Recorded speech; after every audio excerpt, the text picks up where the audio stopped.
Trump tariffs is going to make y'all into farmers. This is actually one of the great opportunity for anybody that has acres of land to start breeding their chickens, their cattle, everything, because these tariffs is going to force us to, grow everything inside. And that's exactly what he wants, but it's going to take time. We're going to have to struggle before we get better. So you guys got to think about it that way. They're not going to struggle because they got the money for it. But we're going to be the ones struggling. So we're going to have to use our brain. We're going to have to be collective. This is actually a blessing in disguise, because now everybody's realizing who's the true enemy is in our society. The true enemy is the oligarch. Stay away from uneducated Christians.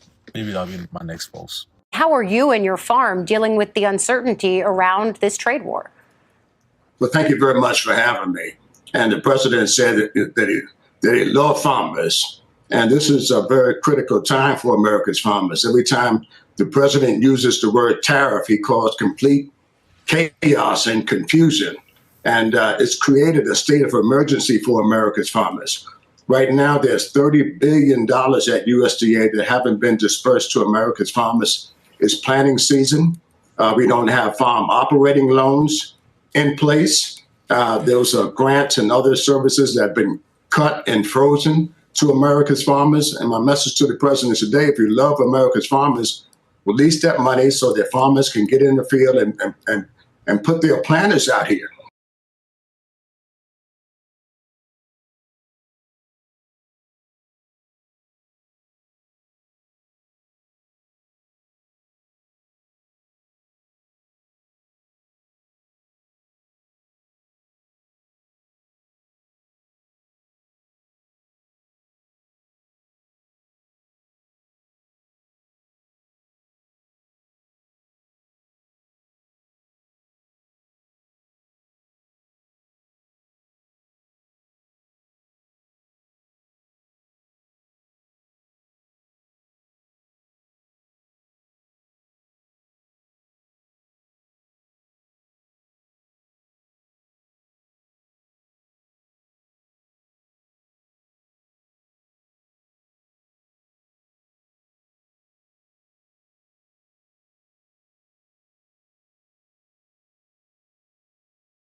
They're the largest tariffs in a century. They're larger than the Smoot-Hawley tariffs, which many people say directly contributed to the Great Depression. Does that worry you?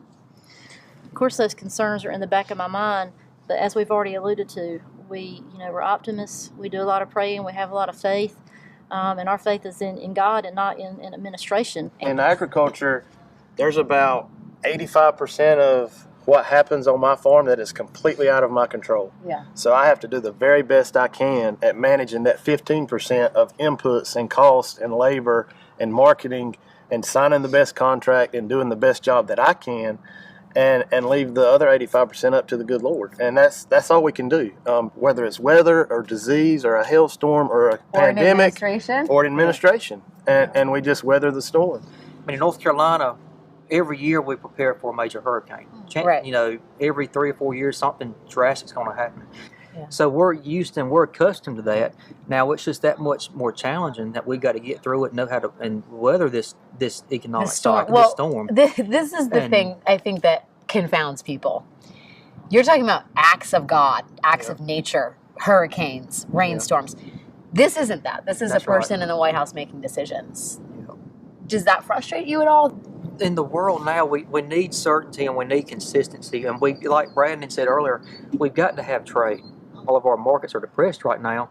And the only way to really succumb to that is we've got to be sending stuff on boats going across the seas. Yeah. But I think that's also where part of not just, the president comes into play, but I think that's where also a lot of the cabinets of staff and all the people that Cabinet he has, secretaries. and also, all your other department agencies come into play and making sure we have those relationships. Do you think the president has that? I mean, I think he knows he's got people in place, and I'm hoping that that's what he can rely on. I would rather face this trade war than a Category 4 or 5 storm coming off the coast of Wilmington straight towards us. Doug Fuller's family has been farming in northern Polk County for generations. Now I get to call all the shots. He's already nervous about the cash crop he's about to start planting. Soybeans are the target of China's retaliatory tariff, 10% on certain imports from the United States, in response to President Trump's 10% blanket tariff on Chinese goods. Fuller is fearful it spells bad news for the 2025 harvest. You know, they aren't good for the other countries, they aren't good for me. And who could blame them putting reciprocal tariffs on us? You know, it's just a match, you know, and nobody's going to win. China is one of the largest overseas markets for American soybeans. According to the USDA, the United States exported nearly $13 billion in soybeans to China last year alone. Fuller has already faced 2 years of bean prices dropping and says it looks as if the trend may continue. Last year, we took a step back, and now we're taking another step back. So I'm, you know, many of us we'll get through it, and it's going to be tough on others. American workers and American taxpayers have been taken advantage of for multi-generation, for decades. And it's time for somebody to stand up and put us first and put the country first and do what's best for the country, not what's best for the politicians. Even if you as a farmer suffer. That's right. I mean, some people would hear that and be quite surprised that you're prepared to put your livelihood, your family's livelihood, on the line for the sake of politics. Well, that's my duty as for being the head of my household. I've got to do what I got to do, what's going to be better for the future, better for the kids. It's not about today. It's about the long term. The long game is where the rewards are going to be. But don't the price of tariffs and what happens in commodity markets like soybean, doesn't that affect you in the short term and affect your ability to provide for your family? Look, tariffs will probably have a detrimental effect on soybean price in the near future. In the long term, it'll probably work out. I'm a farmer. I deal with bad weather. I deal with dry weather. I deal with torrential rains. We deal with hurricanes. What's a tariff going to do? You know, I got to raise a crop. If I was worried, I'd stay home and not raise a crop. If I was worried about it, I still got to get out there and raise my crop to get the price. If you don't get the yield, it doesn't make any difference. You know, I got to deal with all these other things. What's a tariff? I can't control that, so it is what it is. All right, guys, I didn't really want to have to get on here and do this, but I had to. These are fiberglass stakes right here. Those big, bulky stakes on the back of the truck, wooden stakes. I called 2 weeks ago to get a quote on these fiberglass stakes because we need some more stakes this year. I got a quote, 83 cents. I called the man this morning. I said, hey, I know these tariffs are crazy and everything going on. I said, what can you do me on those fiberglass stakes now if we needed a load? It's a 3-month ETA from time you place the order. He said, Taylor, he said, you don't want to hear this price and I'm about to give you. And I said, well, give it to me anyways. He said, each of those stakes now is going to be $1.74 a piece. And I said, well, you know, and I know both that we can't do that, and that's going to be impossible. So that's just to let you know a little bit of what we're going through out here on our farm and what farmers in general are going through. These tariffs, not the best thing for our country. I voted for Trump. Nebraska's biggest part of their economy at GDP is farming. Right. And they said 45 to 65% of the workforce is undocumented. 45 to 65%? Yes. So oh, shit. With Trump rounding up illegals, what have those illegal immigrants done? They jump ship. They don't want to get raided while they're working. No, they don't want they don't want to get families broken up. So now, so they predicted that Nebraska is 2 quarters away from being bankrupt. The whole state, because there's no workers. Half of their workforce is undocumented immigrants. So now Nebraska is in a panic, is in an uproar. And most of them, farmers are Trump supporters. They got exactly what they voted for. If all these illegals were taking your jobs, why don't you go fill and do the shitty jobs they were doing for less than minimum wage? If these illegal immigrants were taking your jobs. There's all these jobs available. You can do it. to work slave hours at slave wages? You can do it. They literally bit their nose and spite their face. Like they directly voted to deport the illegals, and now the illegals, they didn't even wait for deportation. They working somewhere else. Hope they don't want any government handouts, because that's socialism. They hate socialism. Hope they don't want any government handouts. Put yourselves up by your bootstraps. What's going to end up happening is these corporations are going to come buy your farm, and you going to work that farm.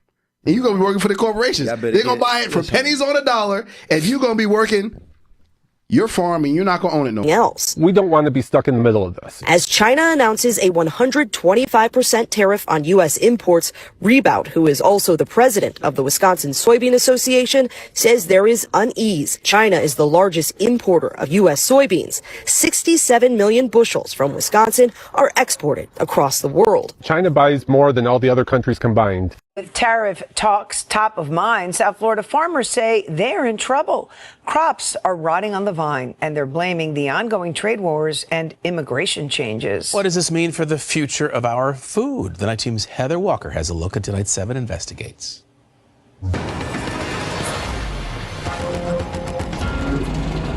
Perfectly good tomatoes are being plowed over instead of picked. It's a sad scene happening in South Florida. You can't even afford to pick them right now between the cost of the labor and the inputs that go in. It's more cost effective for the farmers to just plow them right now. Heather Moling understands the struggles that farmers are facing right now. She's part of the family that runs the Homestead produce stand. Robert is here. These are local tomatoes here. She says farmers used to get $16 for a box of tomatoes. It's now down to $3 or $4. It's a horrible price.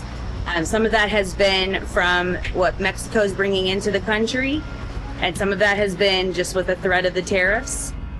Farmers say President Trump's tariffs and the threat of tariffs have caused thousands of acres of tomatoes to go to waste because the cost to pack and pick them is more than what tomatoes are selling for this year. It costs you, close to, probably over $10 a box, close to $11 a box to break even.